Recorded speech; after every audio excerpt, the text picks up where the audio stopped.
saura mieux faire le résumé que moi de son CV, parce que si je l'avais pris et que je vous le lirais, je pense qu'on en aurait pour le temps de la conférence de le lire de A à Z. Bah, c'est 30 pages, hein, si je ne me trompe pas. Oui, c'est long.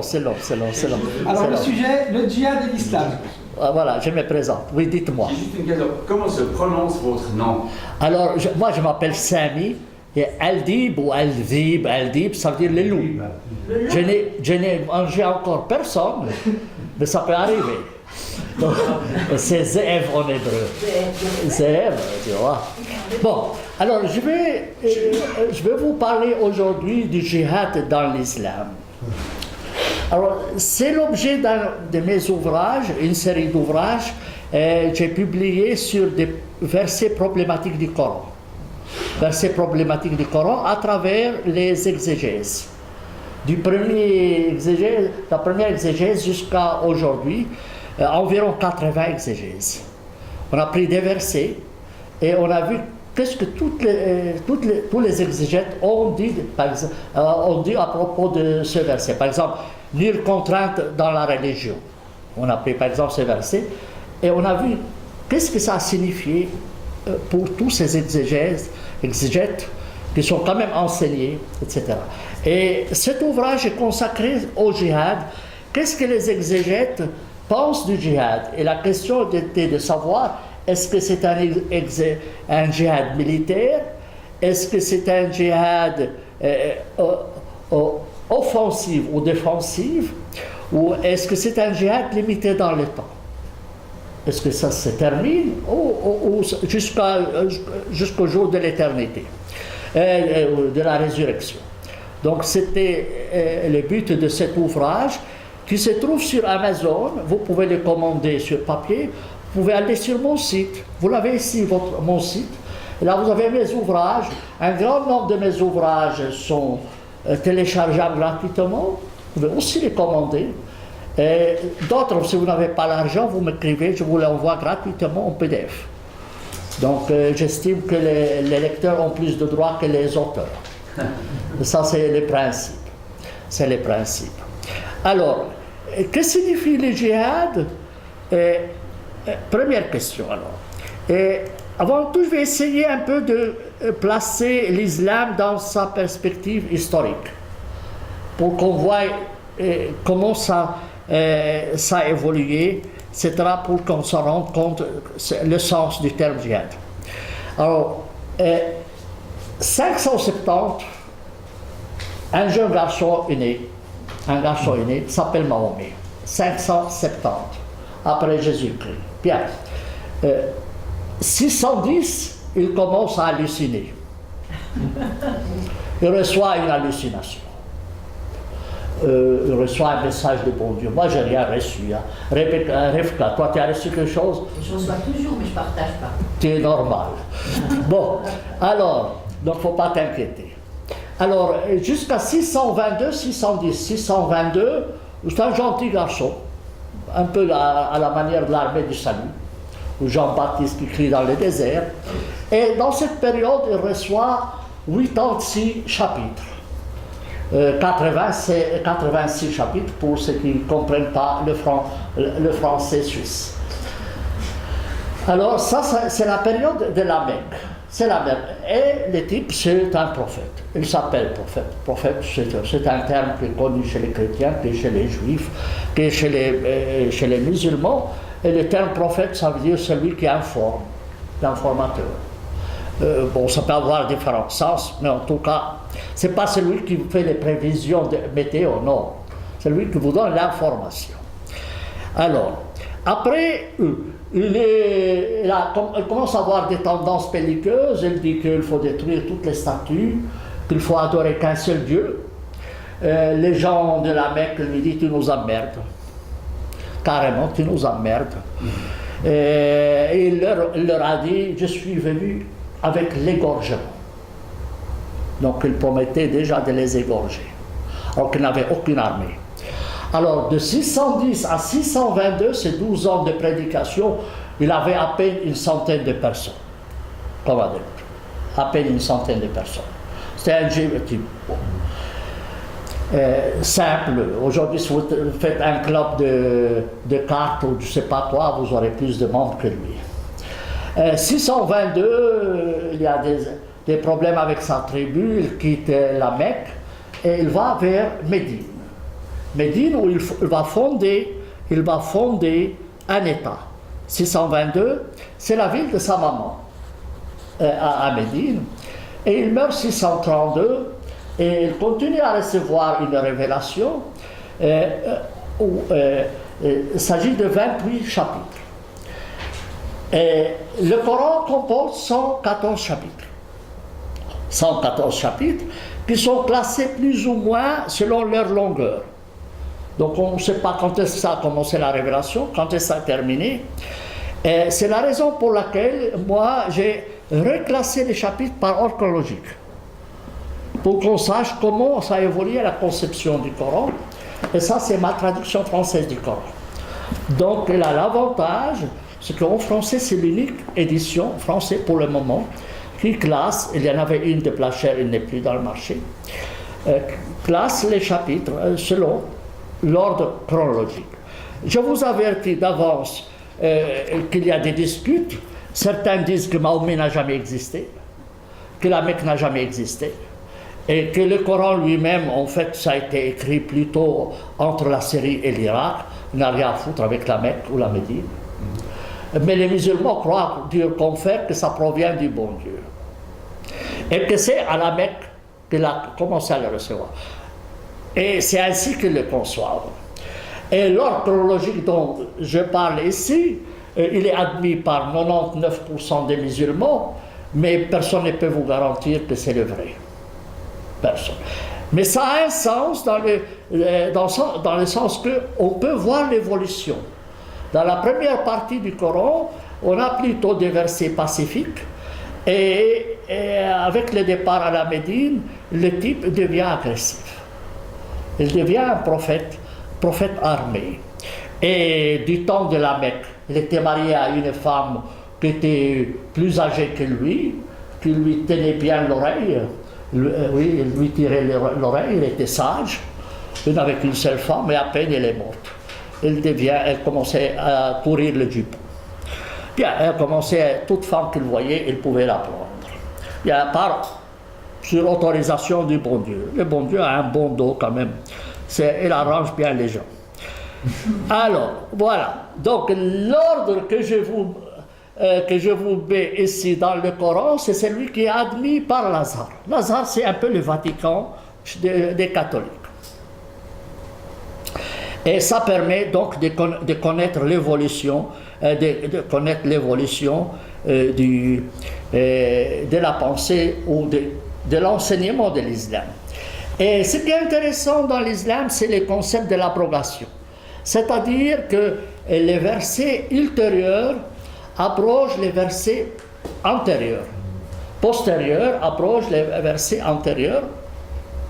Parce qu'en fait, il y a des versets pacifiques et il y a des versets agressifs. Alors, qu'est-ce qu'il faut suivre? Est-ce que c'est les versets pacifiques ou est-ce que c'est les versets agressifs? Et dans la partie mécoise, il n'y a pas coupé les mains, coupé les pieds. Par contre, il y a coupé les mains et les pieds dans la partie médinoise. Alors, qu'est-ce qu'il faut suivre? Est-ce qu'il faut suivre le Coran de la Mecque ou est-ce qu'il faut suivre le Coran de la Médine? Alors, le concept dans l'islam, c'est qu'on prend l'islam tel qu'il a abouti et non pas tel qu'il a commencé. Il a commencé pacifique, et ça on ne vous l'enseignera jamais. C'est qu'on vous enseignera plutôt l'islam comme il a abouti. Ça, c'est l'abrogation dans le temps. Mais à côté de cela, il y a l'abrogation selon la faisabilité. Ça veut dire quand vous êtes faible, vous allez invoquer les versets pacifiques. Quand vous êtes fort, vous allez invoquer les versets agressifs. Donc il y a double abrogation, l'abrogation dans le temps et l'abrogation dans la faisabilité.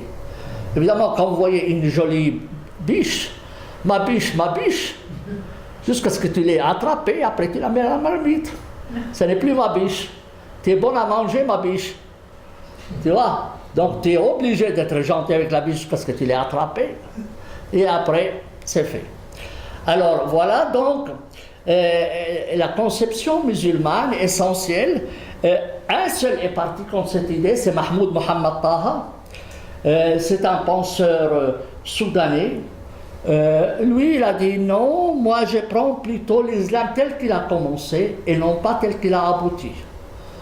Parce que, en fait, l'islam, le vrai islam, c'est la première partie, et après, comme les gens étaient trop têtus, et ça ne marchait pas, comme je vous ai dit, il n'avait que 100 personnes, alors il a dit, bon, alors je vais essayer d'autres méthodes.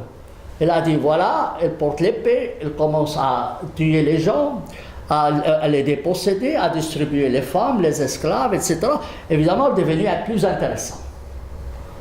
Et les gens, évidemment, elle avait quelque chose à gagner. Et c'est là que sa tribu, son groupe, a grandi. Alors, le concept du djihad, donc, provient en fait de la deuxième partie de l'islam. Donc, de la période médinoise et pas de la période mécoise, bien qu'on commence à sentir que le type va mal virer. On commence à sentir qu'il va mal virer.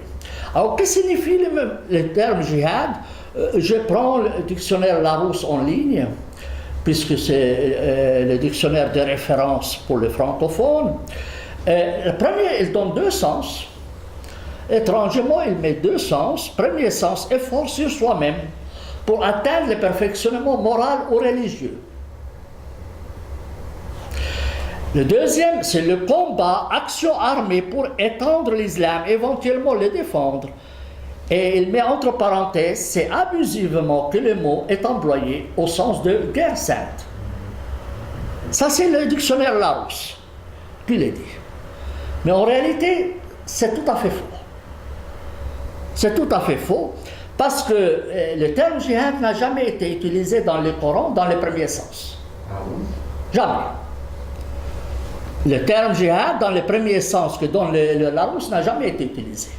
Et chaque fois que les juristes ont utilisé le terme djihad, c'est dans le sens armé. Donc le Larousse commence par nous mentir. Mais par ignorance? Et non. Politiquement stratégique. C'est peu aussi que, oui, politiquement correct, comme dit madame, oui. Mais aussi, évidemment, les musulmans sont passés par là. Bien. Alors, que signifie en fait djihad? Djihad, dans le sens étymologique, signifie faire un effort. C'est vrai, ça c'est le sens, faire un effort, mais faire un effort vers quoi? Vers quoi? Alors, il est utilisé en fait 41 fois dans le Coran, le terme, sous différentes formes, dont 33 dans le sens de combat. 33 fois dans le Coran est utilisé dans le sens de combat. Bien.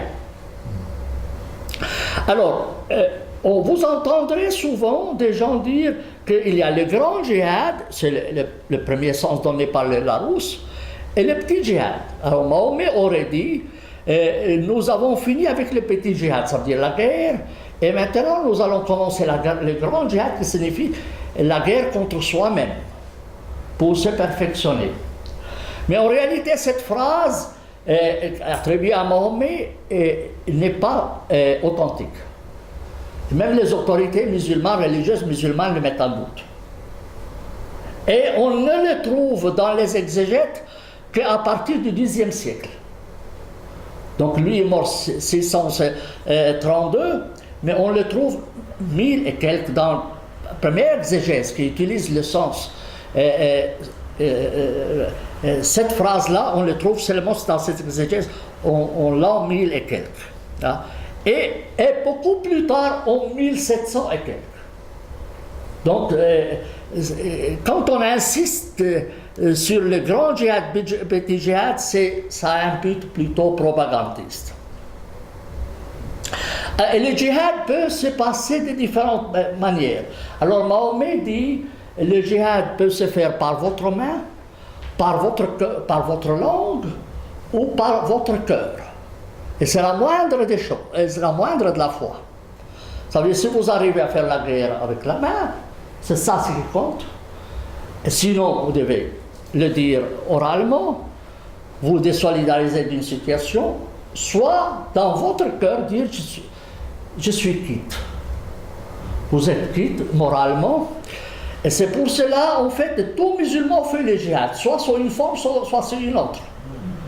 Que ce soit armé, soit par la langue, soit en haïr. Et pour cela, par exemple, dans toutes les mosquées du monde, le vendredi, il y a une prière, Seigneur, rends veuves leurs femmes, rends orphelins leurs enfants, rends-les malades d'une maladie inguérissable, et détruis les mécréants. Et c'est une prière récurrente dans toutes les mosquées du monde. Et ça, c'est du djihad. Haïr l'autre fait partie du djihad. Haïr l'autre. Et l'islam, par exemple, doit faire 5 prières par jour. Doit faire 5 prières par jour où il répète le premier chapitre du Coran, la Fatiha, dernier verset, 17 fois il le répète par jour. Donc plusieurs fois à chaque prière, à chaque génuflexion, il doit répéter ce chapitre, dit conduis-nous sur le chemin droit, non pas le chemin de ceux contre lesquels tu es en colère, ni le chemin des égarés. Alors, contre qui Dieu est en colère, tous les exégètes sont d'accord qu'il s'agit des Juifs. Et contre les égarés, tous les exégètes sont d'accord qu'il s'agit des chrétiens. Donc, 17 fois par jour, les musulmans vont haïr les non-musulmans. 17 fois par jour. Vous imaginez, à la fin, qu'est-ce que ça donne? Si vous lavez le cerveau 17 fois en priant, et on a demandé à petits enfants, j'ai vu une vidéo d'un enfant, qui sont les égarés? Les chrétiens, répond la fille. Qui sont les gens contre lesquels Dieu est en colère? Les juifs. C'est pas écrit comme tel, mais les exégètes sont partis à partir de versets du Coran et des paroles de Mahomet pour interpréter dans ce sens-là. Mahomet aurait explicité le sens de ce verset dans ce sens-là. Et ça fait partie du djihad. Haïr Mahomet dit, alors il y a quelqu'un qui entre au paradis et puis il dit, en vertu de quoi tu veux que je t'accepte au paradis? Il dit, Seigneur, j'ai aimé en toi et j'ai haï en toi. Donc haïr, c'est c'est la clé du paradis chez les musulmans. Haïr, c'est la... Et Mahomet dit, il faut haïr le mécréant. Vous voyez, c'est pas la mécréance, le mécréant. Oui, voilà. Et donc, voilà, donc ça c'est le concept de la guerre qui est total, qui comprend soit la main, soit la langue, soit le cœur. Mais le Coran ne se limite pas au terme djihad. Il y a plusieurs autres termes qui sont associés au combat, qui sont utilisés comme qatala, combattre, comme haraba, faire la bataille, ou nafara, mobiliser, ou kharaja, sortir pour la guerre, ou daraba, s'activer ou voyager pour la guerre, anfaqa, dépenser, parce que quand tu payes la zakat, anfaqa, qatala, c'est pas tuer. Si tu dis qatala, c'est tuer. Mais qatala, ça veut dire c'est faire le combat. Ça dépend comment tu fais, c'est à brève ou longue. Tu vois? Mais dans les deux sens, il y a tué. D'ailleurs, le Coran dit, il a été prescrit à vous comme il a été prescrit aux gens avant de vous. Vous tuerez et vous serez tués. Donc, un musulman a cette mission de tuer et de se faire tuer. Dans la voie. Et on entend souvent, et on lit dans le Coran, il y a 60 fois, plus de 60 fois, fi sabilillah. Ça veut dire dans la voie de Dieu. Ça veut dire quand vous faites le combat, vous le faites avec une intention religieuse. Vous ne le faites pas juste pour le plaisir de tuer. Même si vous utilisez votre cure-dent vous les faites dans un sens religieux et vous gagnez des mérites religieux. Vous voyez, prenez votre cure-dent, vous les faites comme Mahomet a recommandé de faire. Rien que ça vous fait gagner du paradis. Vous voyez, et quand vous faites le combat, vous le faites toujours dans l'intention, même si vous, par exemple, vous respectez votre contrat, vous faites un acte religieux. Vous payez la zakat, la dîme, vous le faites dans un sens religieux. Tout est lié à la religion. D'accord. Alors, en fait, vous allez entendre des gens qui vous disent l'islam c'est une religion pacifique. Ouais. Alors, il y a un imam algérien à Fribourg qui a écrit que le Coran n'a jamais appelé à la violence. Et ça a été publié dans 2 journaux, Tout Ménage, Suisse romande, à Genève et à Lausanne. Et puis, quelqu'un m'a signalé cet article, j'ai publié d'ailleurs sur mon blog. J'ai un blog qui s'appelle Savoir ou se faire avoir. C'est tout un programme. Savoir ou se faire avoir. Alors, j'ai écrit aux 2 journaux, je leur dis, écoutez, ce qu'écrit ces messieurs est un pur mensonge. Vous permettez que je réponde? Ils m'ont dit non. Envoyez-nous une lettre des lecteurs et on verra si on peut vous la publier. Alors, j'ai reproduit son article dans mon blog et j'ai reproduit une partie, il a pris un petit ouvrage, mais tout mensonge. Il commence d'ailleurs par une citation de Bernard Shaw qui disait qu'il admirait Mahomet. C'était un pur mensonge, il ne l'a jamais dit. J'ai relevé ça, mais c'est plein de mensonges, mais bon, bref. Alors, qu'en est-il en fait dans l'islam? Si vous comprenez l'islam, comme je vous l'ai dit, l'évolution de la Mecque à la Médine, vous allez comprendre pourquoi on peut dire que l'islam est pacifique et pourquoi on peut dire que l'islam n'est pas pacifique.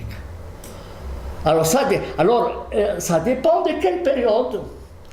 Et les juristes musulmans, pour expliquer les contradictions à l'intérieur du Coran, donc pourquoi est-ce qu'il y a des versets pacifiques quand on dit « nul contraint dans la religion », c'est joli.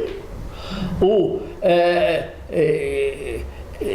n'agressez que ce qui vous agresse. Bon, c'est plus ou moins normal. Si quelqu'un te tape, tu peux plus ou moins, sauf si tu suis le modèle de Jésus-Christ. Mais bon. Mais en réalité, ils ont dit que l'islam est passé par 4 étapes. Et vous savez, le grand cheikh de Lazare est allé en Allemagne. Il a donné une conférence devant le Parlement allemand. Il a dit l'islam n'a jamais été une religion de guerre. Seulement, c'est une religion de défense. Ce qui nous agresse. Le même cheikh a écrit un article qui dit que le djihad est passé par 4 étapes. Mais elle n'osera jamais le dire devant le Parlement allemand. Ça s'appelle péché par omission. Ça s'appelle péché par omission. Évidemment, les parlementaires, soit ils sont trop gentils, ils n'osent pas les contredire, soit ils sont ignorants, et puis on laisse passer la chose. Mais des journalistes égyptiens lui ont dit, écoute, là, tu as menti. Mais c'est pas de la gentillesse c'est une qualité. Oui, mais c'est comme ça. Rivka, tu t'étais maintenant. Tu es d'accord? Bien. C'est moi qui donne l'ordre. Bien.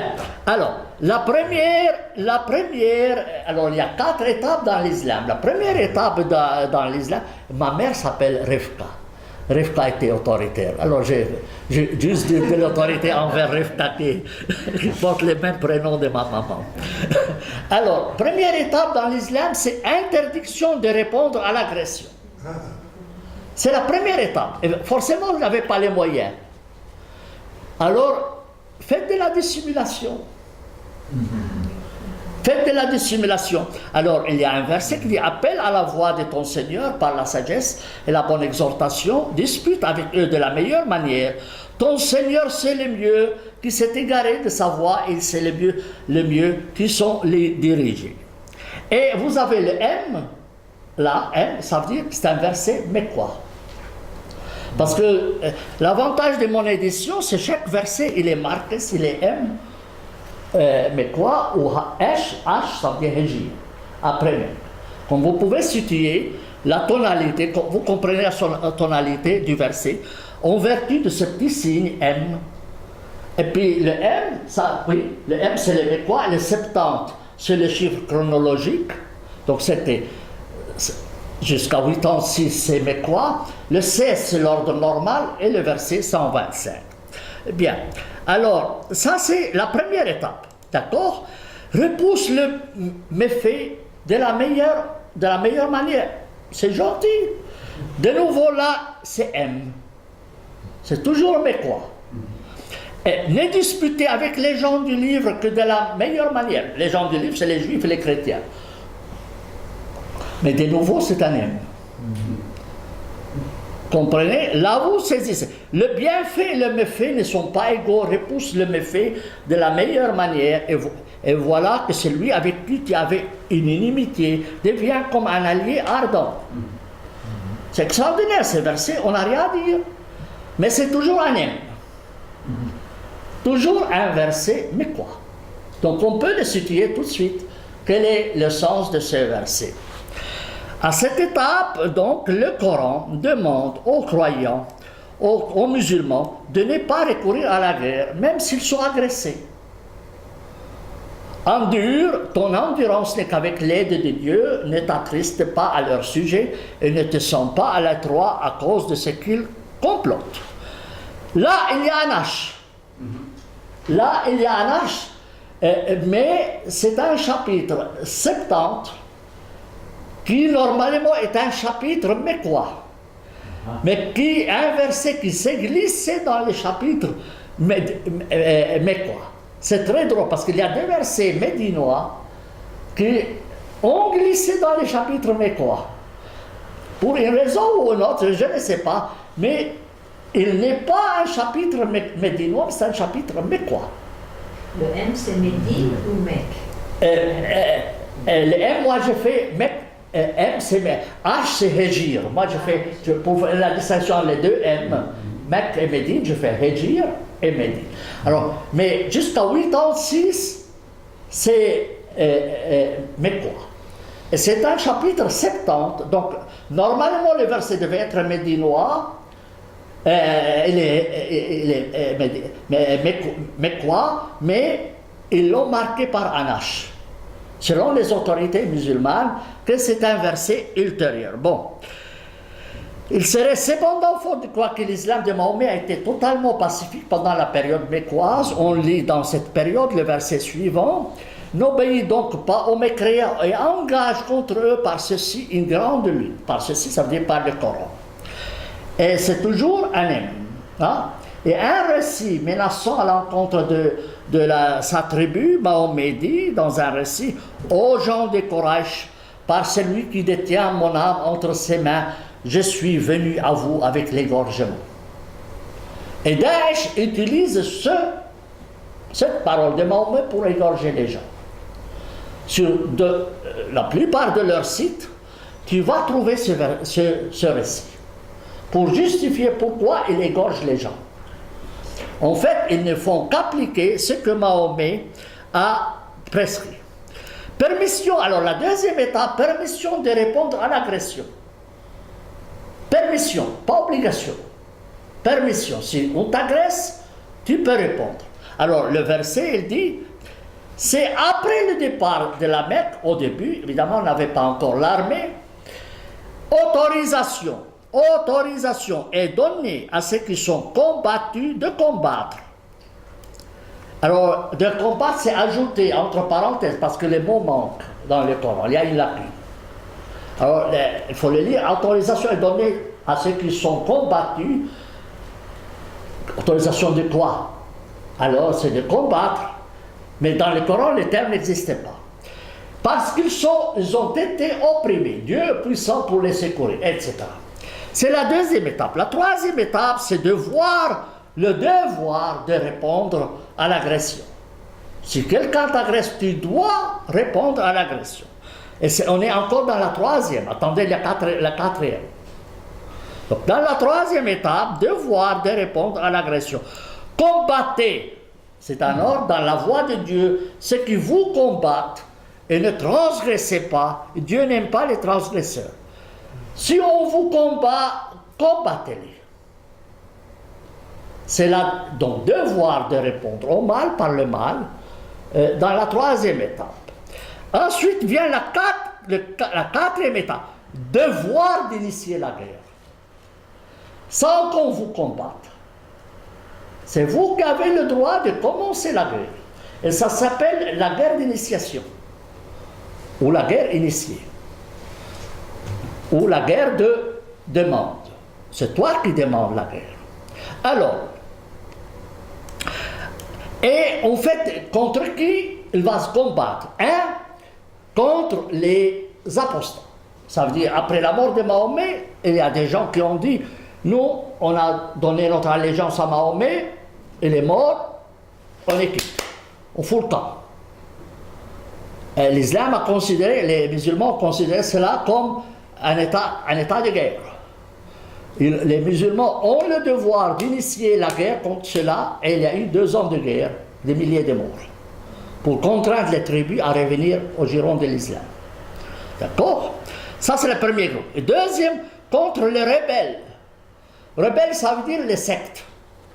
Par exemple, les Alaouites, en Syrie, ou bien les Druzes. Alors, Ibn Taymiyyah concite souvent, mais il n'est pas le seul.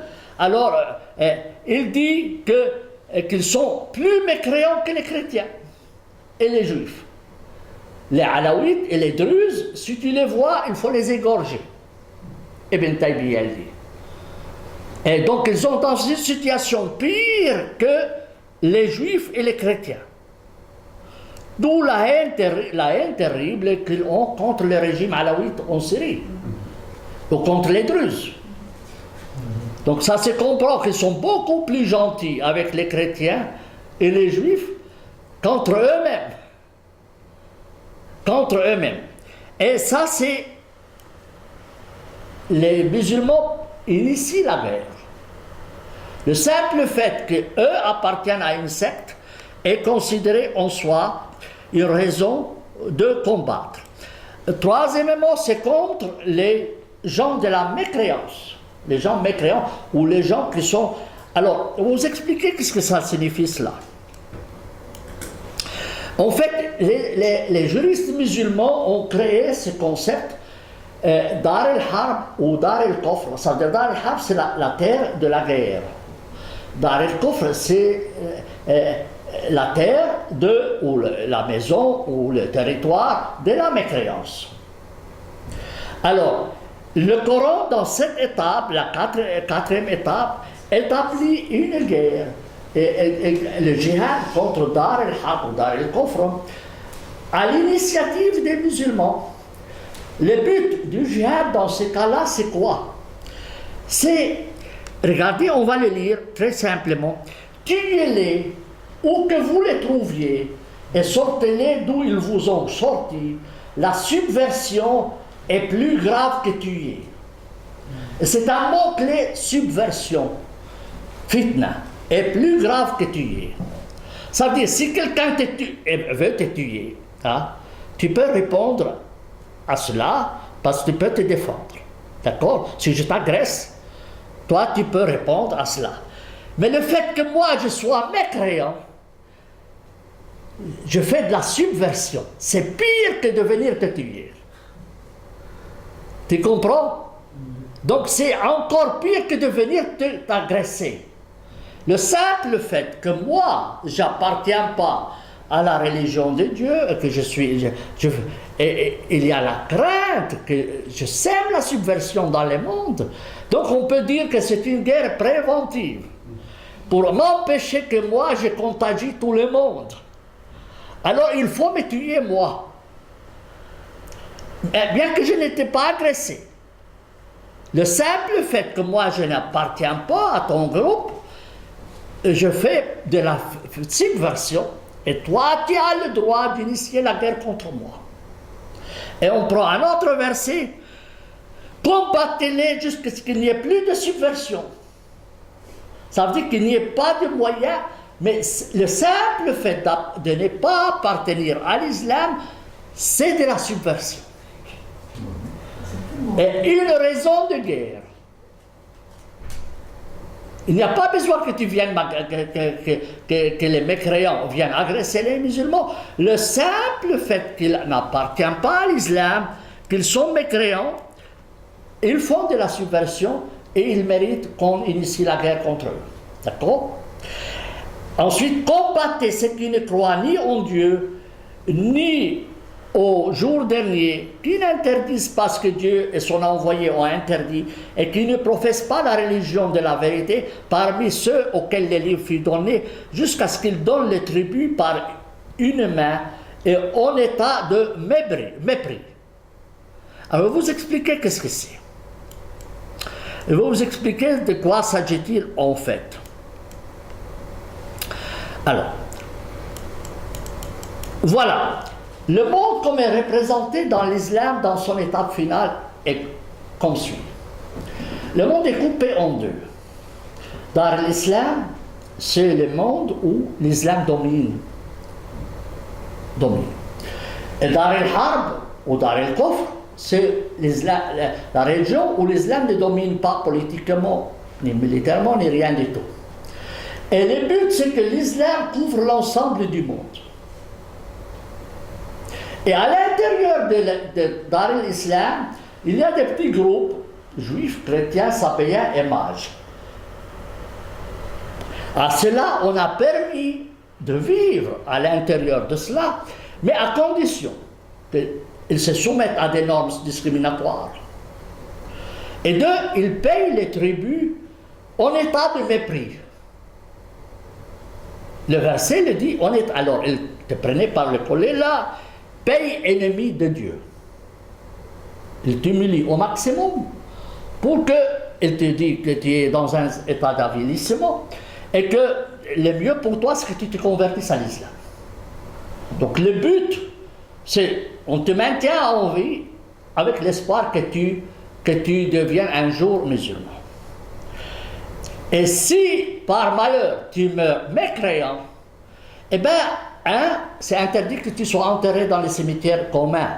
Tu es loin des musulmans. Et deux, on n'a pas le droit de demander la miséricorde de Dieu pour toi. C'est la raison pour laquelle, par exemple, les imams à Bruxelles ont refusé de participer à la prière pour les victimes des attentats parce qu'ils ont dit les victimes n'étaient pas tous musulmans. Ils n'ont pas le droit de demander la miséricorde de Dieu pour les mécréants. Puisque ils ont... Alors, voilà, vous, messieurs, supposons vous êtes un musulman. Parce que vous êtes chrétien, vous ne pouvez pas épouser une musulmane. Et la commission fédérale contre le racisme ne dit rien contre cela, bien que c'est discriminatoire. Ne dit rien de cela. Bien. D'ailleurs, il est une juive, la présidente de la commission, mais elle ne dit rien de cela. C'est de la discrimination. C'est de la discrimination. Bien, mais si tu es musulman, tu épouses une chrétienne, tu fais 10 enfants avec elle, tu couches avec elle, tu manges, etc. Tu peux la laisser à sa religion, mais une fois qu'elle est morte dans la mécréance, donc elle n'a pas le droit d'être enterrée à côté de toi. Parce qu'il va te contaminer. Parce que les mécréants souffrent dans la tombe.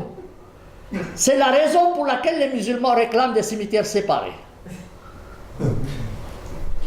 Vous comprenez? Et ça, la commission contre le racisme ne dit rien contre ça. Et c'est ça, pour cela, moi j'ai toujours lutté contre les cimetières religieux. N'est-ce pas? Je ne veux pas vous raconter. J'ai écrit d'ailleurs un livre sur ce sujet. Alors, voilà donc la situation. On va continuer. Alors, et on va revenir peut-être à un point avant un point. Les juristes musulmans sont d'accord sur le fait que le chef de l'État doit faire au moins une fois par année la guerre contre les pays mécréants pour les conquérir. Au moins. Et il ne peut pas faire la paix avec eux que s'ils sont en état de faiblesse. S'ils sont faibles, ils peuvent faire la paix. Et la trêve ne peut en aucun cas dépasser 10 ans. Pour cela, les musulmans n'admettent jamais les frontières étatiques. Parce que l'islam doit toujours progresser.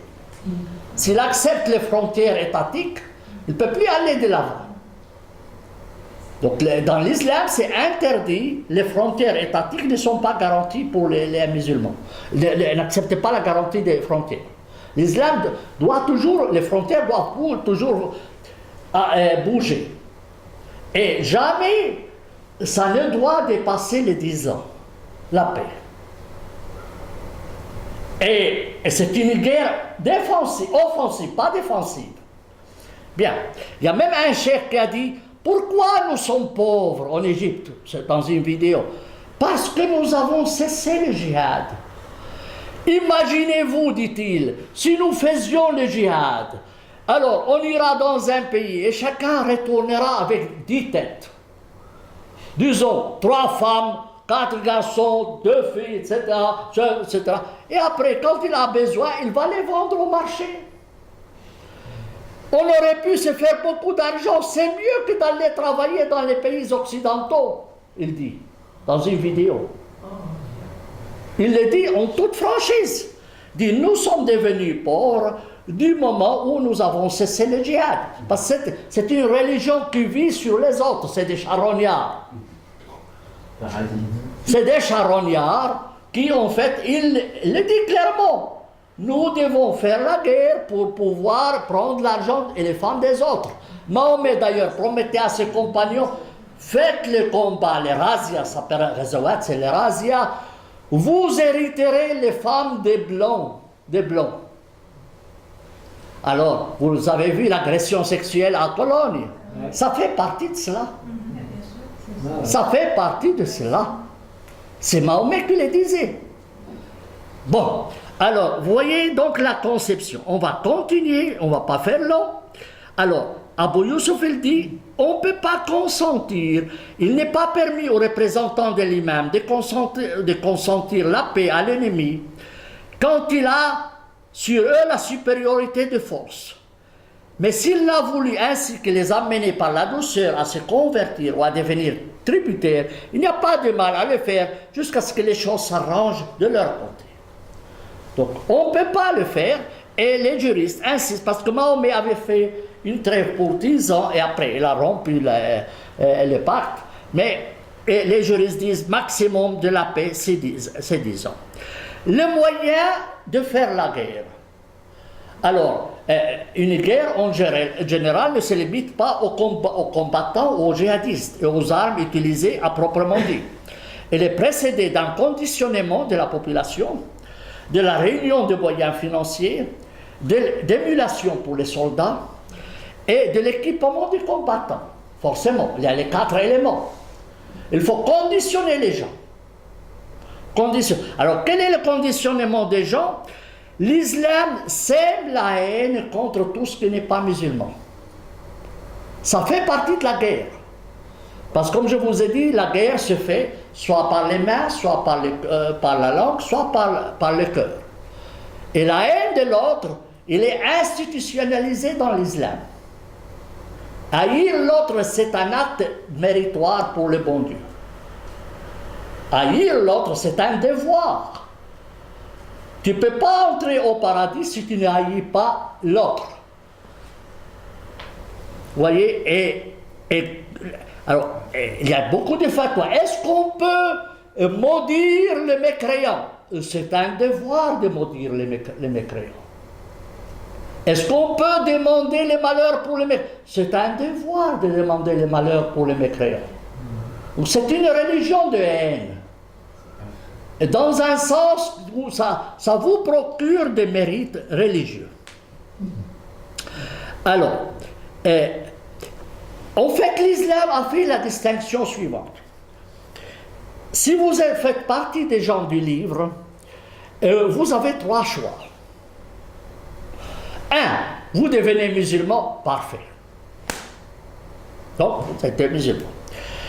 2, vous payez, vous restez à votre religion, mais vous payez les tributs des vaincus. et vous vous soumettez à un ordre discriminatoire. Par exemple, vous devez porter des signes distinctifs.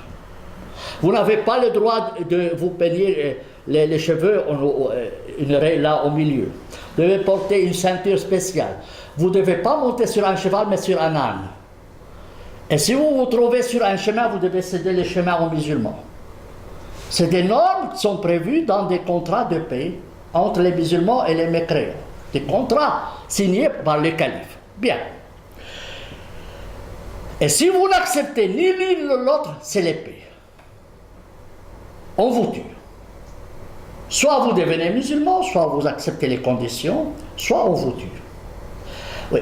Mais si vous n'êtes pas gens du livre, ça veut dire ni juifs ni chrétiens, ou zoroastriens, ou choses comme ça, mais bon, principalement c'est les juifs et les chrétiens, vous n'avez que deux choix. L'islam ou l'épée. Et c'est la raison pour laquelle, par exemple, quand les musulmans occupaient l'Inde, ils se sont trouvés face à des hindous, qui n'étaient pas gens du livre, ils ont tué 80 millions d'hindouistes. C'est le plus grand génocide de l'histoire. 80 millions d'hindouistes. Et aujourd'hui encore, il y a des mouvements islamistes qui disent, un Indien d'ailleurs qui se trouve en Angleterre, il dit, nous voulons donner aux hindouistes le choix entre devenir musulmans ou l'épée. Oui. À quelle époque? Entre le 11e et le 15e siècle. Oui, 80 millions de... Mais jusqu'à aujourd'hui, et la norme reste. Mais ce n'est pas fait comme ça. Ce n'est pas fait fortuit, parce que ça suit la norme. Et ça, vous allez le trouver, par exemple, dans les ouvrages d'Averroès. Vous connaissez Averroès, il est considéré comme un philosophe éclairé, mais il était aussi juriste. Mais dans ses ouvrages juridiques, son ouvrage juridique est une encyclopédie énorme de 2 grands volumes traduits en anglais, il ne dit pas autre chose que ça. Alors, prenons maintenant quel est le sort qui est réservé. Voilà, vous tombez dans un pays, le pays ne se soumet pas, même si c'est des chrétiens et des juifs, ils ne veulent pas les tribus, ils ne veulent pas devenir musulmans. Alors, les combattants, il faut les passer à l'épée. Les hommes et les enfants et les femmes deviennent propriété des soldats comme esclaves sexuels et autres. Et Daesh a fait la même chose. C'est la même, Mahomet l'a fait. Mahomet l'a fait la même chose. Othman d'ailleurs, il vendait les femmes esclaves pour se procurer des armes. Ce que fait Daesh. Daesh ne fait rien d'autre.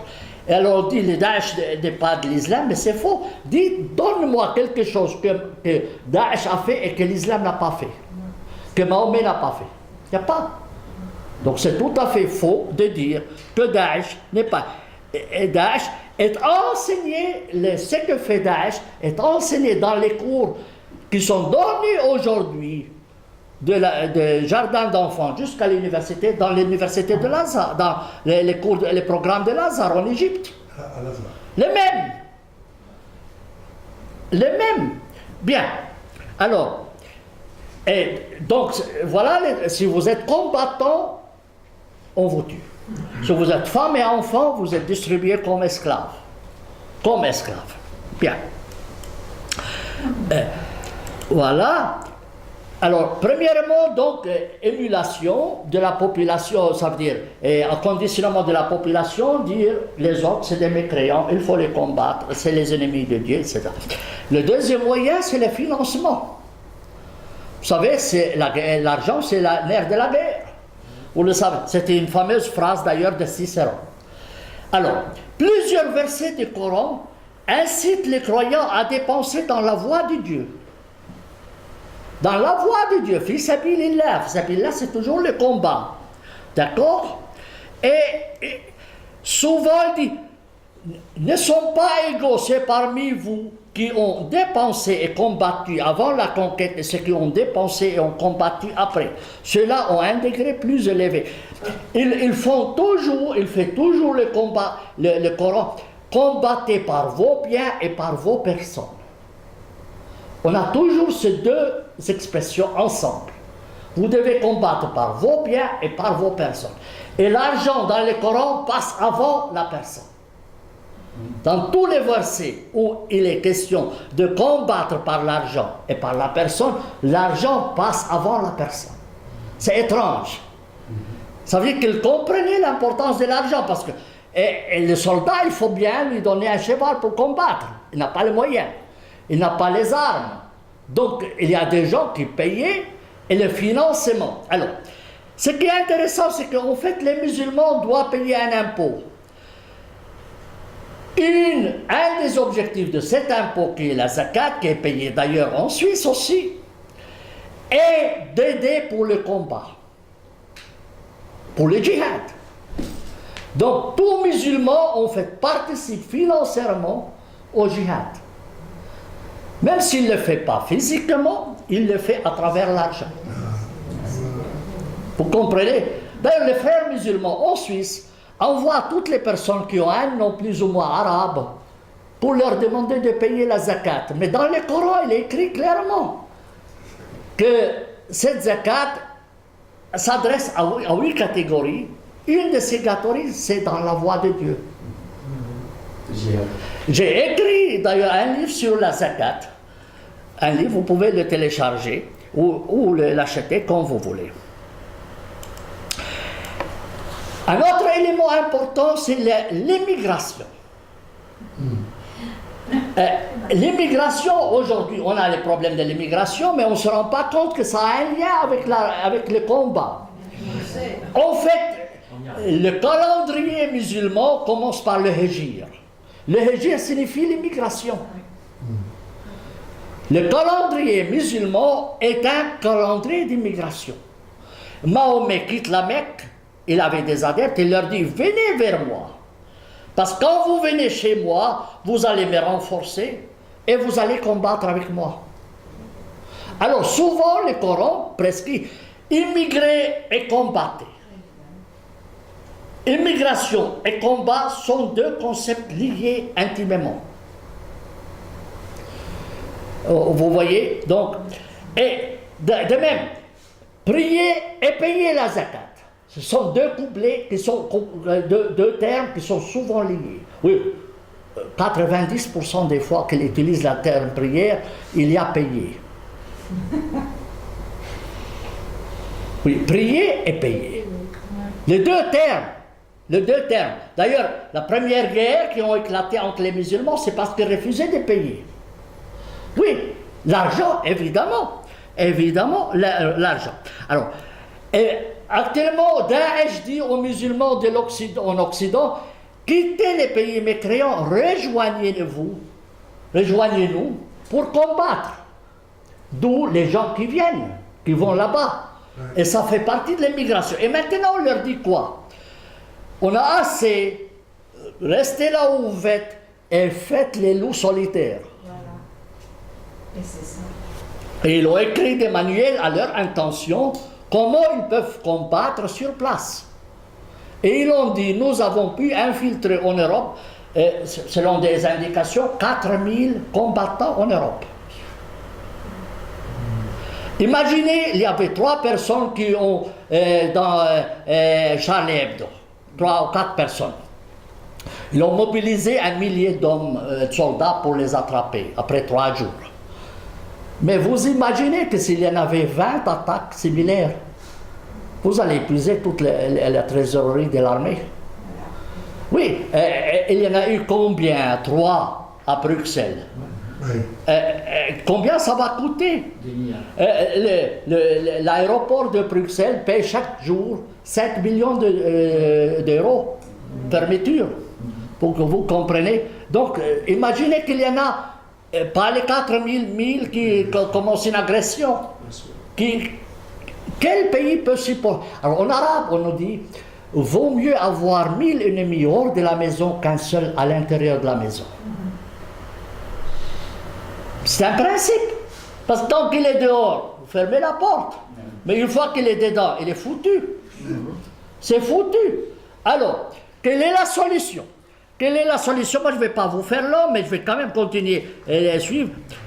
Alors, le combat, est-ce que c'est une obligation individuelle ou c'est une obligation collective? Ça veut dire, prier, vous êtes obligé de prier chacun. C'est une obligation individuelle. Une société doit avoir par contre un médecin. C'est une obligation collective. Pas que tous doivent être médecins, mais au moins il faut un médecin. Ça s'appelle une obligation collective. D'accord? Alors il y a une obligation individuelle et une obligation collective. On fait la distinction. Elle est où la guerre? Alors il dit la guerre, ce n'est pas une obligation individuelle, mais collective, sauf si le chef de l'État mobilise. Si le chef de l'État mobilise, alors ou que votre pays est occupé, ou qu'il y a des rebelles qui s'attaquent au chef de l'État, il y a des versets qui justifient chaque situation, là ça devient individuel. Toute personne doit participer à la guerre. D'accord? Bien. Alors, on va... vous êtes dispensé de la guerre si vous êtes malade ou si vous êtes, je ne sais pas, vous n'avez pas les moyens, etc. On ne va pas passer en émulation des combattants. Il faut encourager les combattants. En quoi? Un, ils ont une partie du butin. Et deux, ils reçoivent les femmes et les esclaves. Et trois, le paradis. Pour cela, si vous êtes un voyou, voilà, vous, messieurs, par exemple, vous êtes un voyou, ce qui n'est pas le cas, j'espère. Oui, mais vous voulez vous faire pardonner. Mais c'est simple, messieurs, allez combattre. Allez chez Daesh, Dieu vous pardonnera tous vos péchés. C'est ça ce qui se passe, c'est que beaucoup de ces terroristes sont des voyous. Et après, ils se disent, comment je veux me faire pardonner? Eh bien, c'est fait. Mais ça, c'est dans les normes islamiques, c'est pas moi. La seule chose qui n'est pas pardonnée, c'est les dettes. L'argent. Oui, toujours de l'argent. Si voilà, vous m'avez prêté de l'argent, eh bien, je meurs martyr, Dieu ne va pas me pardonner ce péché de n'avoir payé la dette. Vous voyez? Voilà. Ah, la caméra. Vous avez compris? Bien. Déroulement de la guerre, je ne vais pas entrer dans les détails, sont réservés. Ça, je vous en ai parlé. La doctrine actuelle. Est-ce que cette doctrine vaut toujours? Alors, vous connaissez la Sorbonne. Et un professeur égyptien, vous savez, le grand cheikh de Lazare dont je vous ai parlé, il est docteur de la Sorbonne. Un autre docteur de la Sorbonne, juriste, il a écrit un livre, il s'appelle Loi pour les armées musulmanes. Il dit, aujourd'hui, les guerres sont régies par les conventions de Genève. Les conventions de Genève règlent la situation des guerres. Il dit, ce sont des normes écrites par des mécréants. Donc, on ne peut pas les accepter. Et il a établi un projet de loi publié en Égypte. Et rien de ce qui sort sur les religions n'est autorisé, sans qu'elles soient autorisées implicitement ou explicitement par Lazare, donc approuvé par Lazare, dans lequel il écrit clairement que si jamais un chef d'État occupe un autre pays, les femmes seront prises comme esclaves, les enfants, etc. Les mêmes règles que je vous ai décrites, à la lettre. Et c'est un livre qui est diffusé, moi je l'ai scanné, et je l'ai mis sur Internet pour que les gens ne me disent pas que je mens. J'en ai traduit les versets les plus croustillants, mais c'est les articles les plus croustillants, mais c'est clair et net.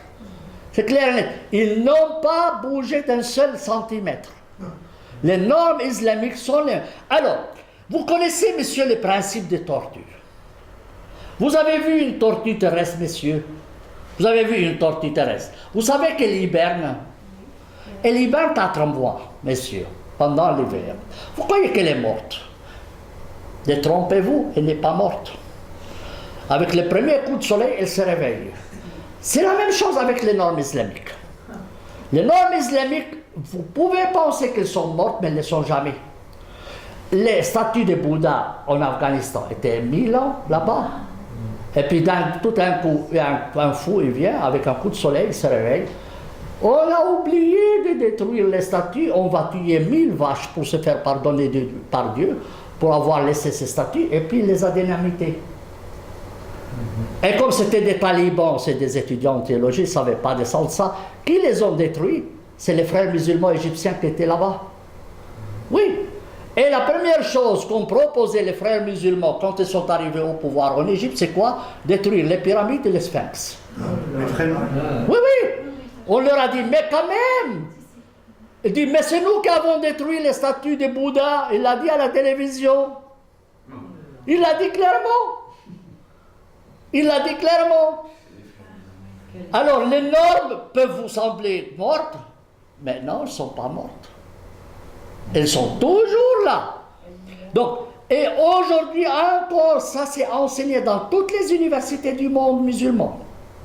Ces normes sont enseignées. Donc, les Nations Unies, tout ce que vous voulez. Alors je ne vais pas entrer dans tous les détails. Mon livre sur le djihad est disponible sur Internet gratuitement. Vous pouvez aussi le commander. Et il y a énormément de vidéos qui vont dans ce sens-là. Il y a par exemple une vidéo de Sharia for Belgium où il dit clairement, les types, nous sommes venus en Belgique, c'est un Marocain repris de justice en fait, et il est pour le drogue, s'il entre au Maroc parce qu'il est d'origine marocaine, serait condamné à mort pour trafic de drogue. Bien, lui il dit, nous sommes venus en Belgique pour rester, pour établir une république islamique. Et si ça ne leur plaît pas que nous portions le voile, ils n'ont qu'à changer de pays.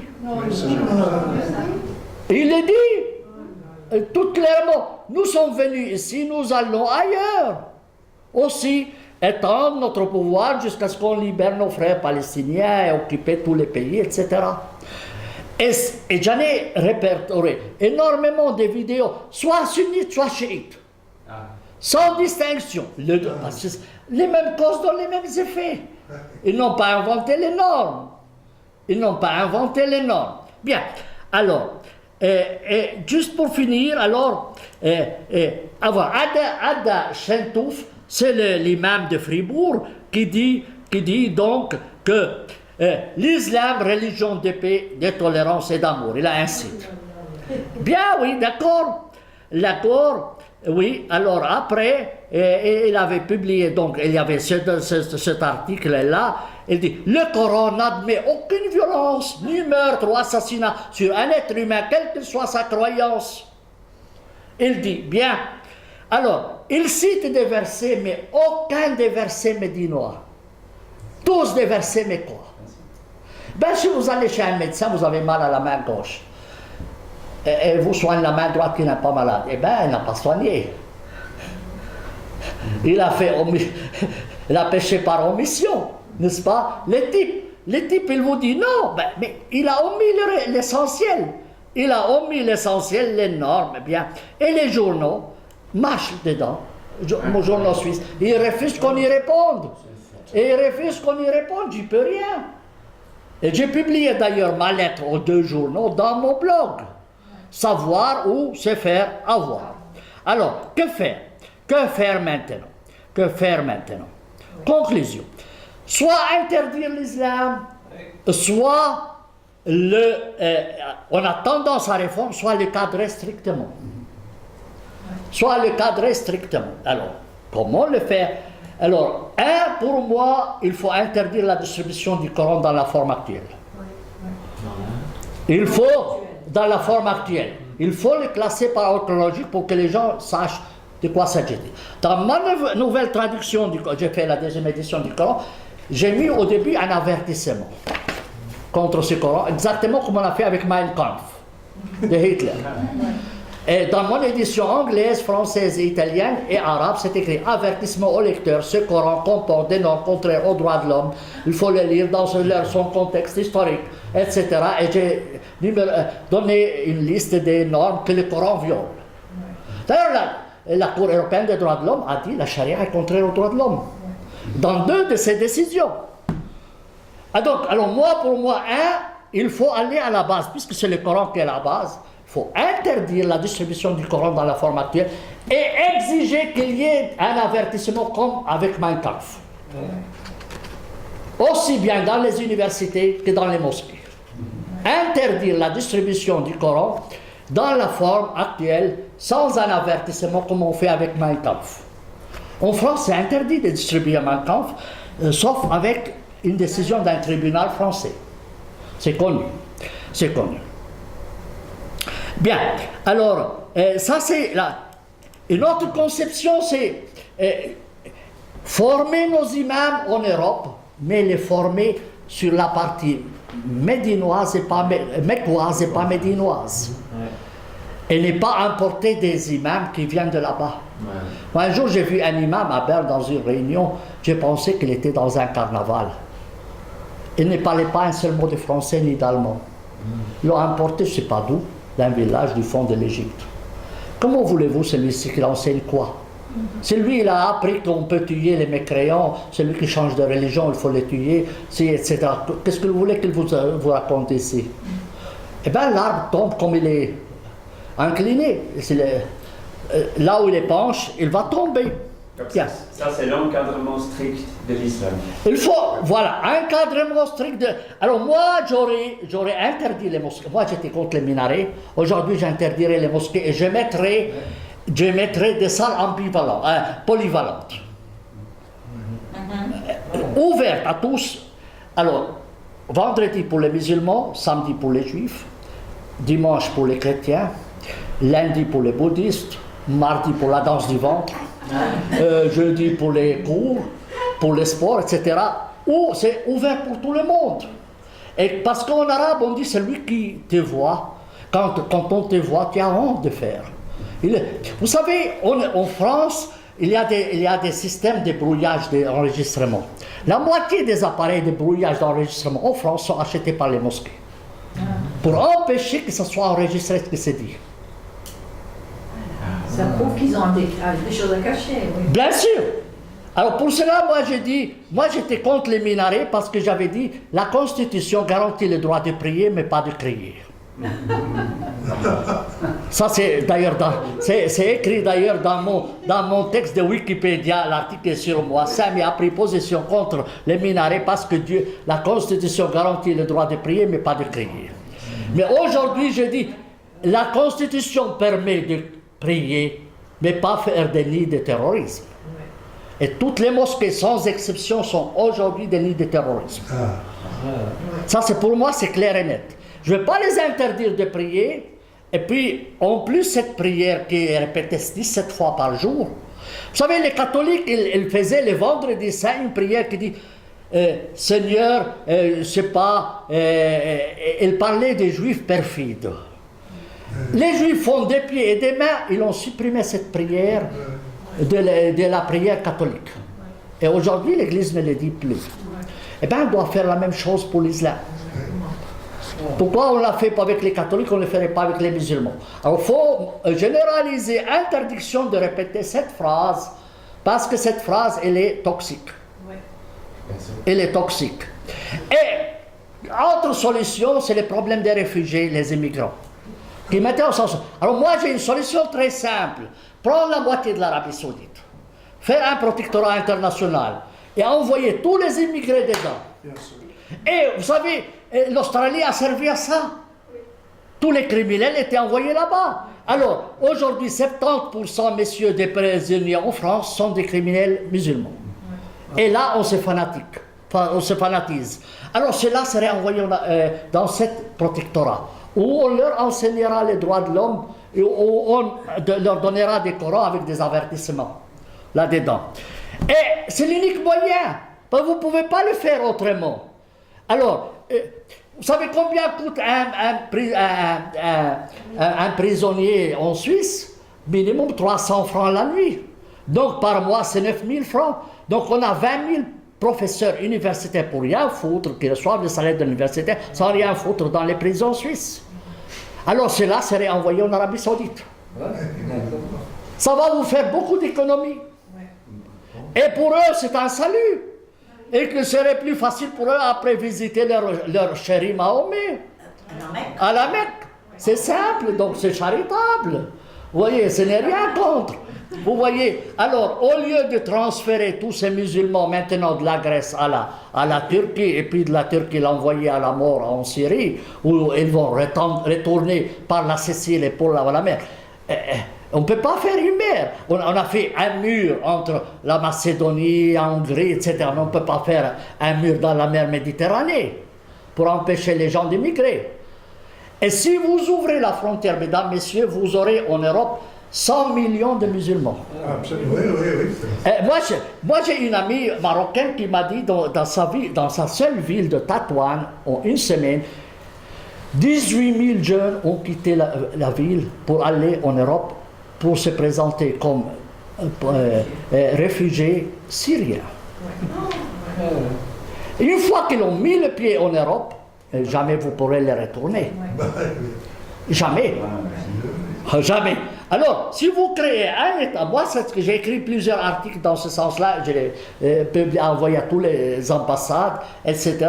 Et je leur ai dit, écoutez, prenez la moitié de l'Arabie Saoudite, faites un protectorat et mettez tous les réfugiés dedans.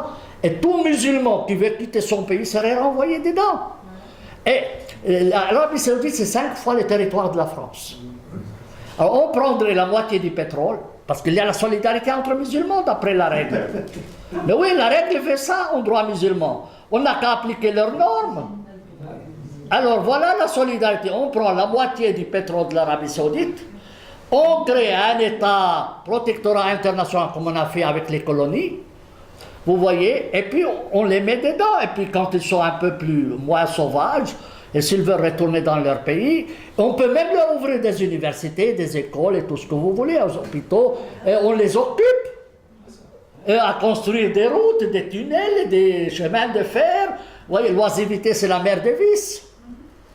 Vous voyez, et au lieu de rien foutre et aller des agressions sexuelles à Cologne. Et oui, tu les envoies là-bas avec 40 degrés de chaleur, il n'y a pas, ça va les calmer, vous comprenez? Oui, c'est la solution l'unique que je trouve, parce que ce n'est pas possible autrement. Et je ne sais pas pourquoi ils ne bougent pas, les Européens. Eh bien, moi je me dis, si vous voulez vous faire enculer, personne ne peut vous l'interdire. C'est votre droit. Vous voyez, mais si vous ne voulez pas vous faire enculer, eh bien protégez votre cul. On ne veut pas, mais c'est les autres. Mais oui, mais non, mais c'est votre faute si vous vous laissez enculer. Il ne faut pas accuser les autres. Pour moi, l'Europe n'a que ce qu'il mérite. L'Europe n'a que ce qu'elle mérite, parce qu'elle ne prend pas les mesures nécessaires pour se protéger. Et c'est facile. C'est facile. Moitié de l'Arabie Saoudite, et ça peut compter jusqu'à 300 millions de musulmans. Au lieu de donner tout cet argent à 3000 émirs corrompus et vers eux. Vous voyez, écoutez, je vais m'arrêter là. Je crois que j'ai assez dit. Si vous avez des questions, je peux répondre à vous, oui, dites-moi. Mais... J'ai une question sur l'ordre de Vous permettez? Oui.